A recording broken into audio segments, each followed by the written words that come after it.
دنیا کی حقیقت عشق و عشق کروڑوں کی آبادی میں مختصر سی عمر کو لیے وہ عشق تلاشتا رہا۔ انسانوں میں سونا چاندی جائیداد ہیرے جواہرات بہترین کاریں اور بنگلوں میں، مگر یہ سب عارضی عشق نظر آیا۔ مگر جب دائمی عشق کی طرف بڑھا تو ابتدا تو نظر آئی مگر انتہا نظر نہیں آئی۔ اولاد آدم پر کیے اس اللہ کے احسان تو گن نہیں سکتے۔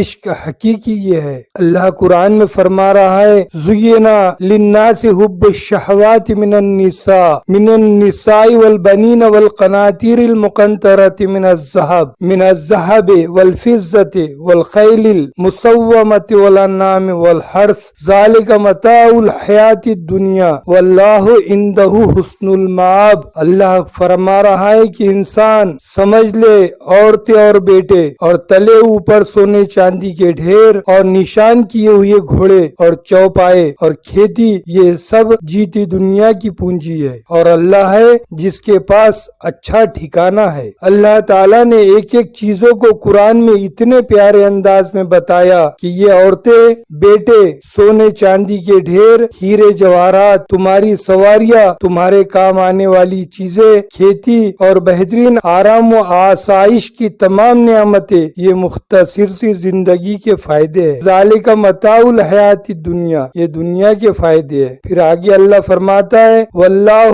عندہ حسن المآب، سچا فائدہ آخرت میں اللہ کے پاس ہے۔